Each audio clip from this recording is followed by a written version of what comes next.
So right now we're going to check the screen right now. So you can see this screen we will take out use spare tooling and we'll mount on this place to check and remove the film. So see our worker. And then we mount here. And then because there's a film for the protection, so that's why we remove the film. Because this is the brand new screen.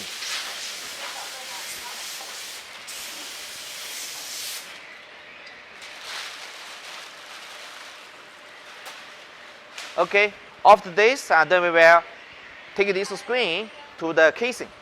So like here.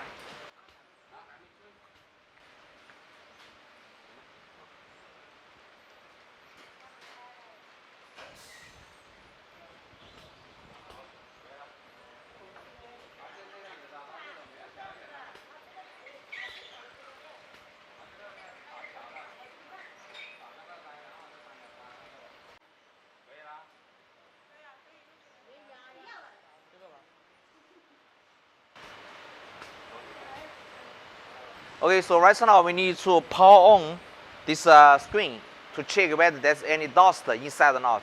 So you can see here our worker is carefully checking whether there's any dust inside or not. You can see here we change the color from the white, black, sometimes use the red color. So in here right now they're checking. Right now this white color. This is the blue, green, and the red color. So you can see checking the backlight.